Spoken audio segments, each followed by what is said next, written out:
آپ اس اولاد کی بھی ماں بن سکتی ہیں جس کی کوئی ماں نہیں ہے۔ اگر تم کہتی ہو تو جو کام میں دوسروں کے لیے کرتی ہوں وہ تمہارے لیے بھی کر سکتی ہوں۔ بس تم اپنے شوہر کو اس کام کے لیے منا لو اور میں تم سے کوئی پیسے بھی نہیں لوں گی۔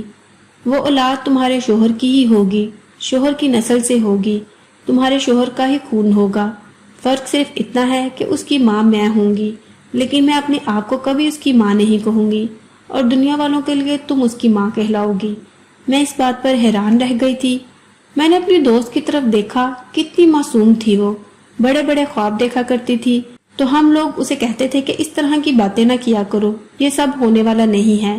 ہمیں اس کے خوابوں سے ہمیشہ سے ہی اختلاف رہا تھا۔ ہم کہتے تھے کہ ایسا کچھ نہیں ہونے والا، اچانک سے تھوڑی نہ کوئی امیر ہو جاتا ہے، لیکن اللہ نے اسے اس طرح کا بنا کر بھیجا تھا کہ وہ سب کچھ حاصل کر چکی تھی۔ اس نے کہا کہ یہ جھوٹ ہے کہ میرا کوئی شوہر ہے، میرا کوئی شوہر نہیں ہے، یہ سب کچھ میں نے خود خریدا ہے، لیکن دنیا والوں کے لیے یہ جھوٹ بولنا پڑتا ہے۔ جو کام میں کر رہی ہوں وہ دنیا میں اور بھی بہت سی عورتیں کر رہی ہیں، لیکن ہمارے پاکستان میں اس کام کو اچھا نہیں سمجھا جاتا، اسی لیے مجھے یہ سب کچھ چھپا کے کرنا پڑتا ہے۔ مجھے سمجھ نہیں آ رہا تھا کہ میں کیا کہوں، لیکن میں نے اس سے وعدہ کیا کہ میں یہ بات کسی کو نہیں بتاؤں گی، اور اس نے بھی کہا کہ جو طریقہ علاج ڈاکٹر نے بتایا ہے اس کے لیے پیسے میں دے دوں گی۔ اگر اس طرح تمہارے ہاں اولاد ہوگی تو اس سے بڑی خوشی کی بات کیا ہوگی، نہیں تو میں تمہارے لیے حاضر ہوں۔ وہ بہت اچھی تھی، اس نے میرا علاج کروایا، لیکن میری قسمت میں اولاد نہیں تھی کیونکہ میرا علاج ناکام ہو گیا۔ اس کے بعد میں نے اپنے شوہر کو اعتماد میں لیا اور اسے کہا کہ اس طرح سے اولاد پیدا کرتے ہیں۔ میرے شوہر نے کہہ دیا ہے کہ وہ یہ بات ضرور مانے گا، لیکن وہ پہلے انتظار کرنا چاہتا ہے۔ وہ کہتا تھا کہ ہم 1 سال انتظار کریں گے اور اس کے بعد جیسا تم کہو گی ویسا ہی ہوگا۔ مجھے امید ہے کہ شاید 1 سال میں اللہ مجھے اولاد دے دے، نہیں تو میں اپنی دوست کی مدد ضرور لوں گی، کیونکہ اگر ایسا نہیں ہوتا تو میرا شوہر دوسری شادی کر لے گا اور میری زندگی برباد ہو جائے گی۔ مجھے نہیں پتا کہ روزینہ صحیح کہہ رہی ہے یا غلط، لیکن ایک دن وہ مجھے ایک عورت سے ملوانے کے لیے گئی تھی جس کو اس نے اولاد پیدا کر کے دی تھی۔ وہ عورت روزینہ کے آگے پیچھے ایسے پھر رہی تھی کہ جیسے وہ کوئی پیر ہے۔ اس کا کہنا تھا کہ اسے جینے کی وجہ مل گئی ہے، اس کی زندگی بدل گئی ہے، اس کا رشتہ بچ گیا اور اللہ نے اسے اولاد دے کر ماں بنا دیا، کیونکہ پیدا کرنے والی اور پالنے والی دونوں ماں ہی بہت زیادہ محنت کرتی ہیں۔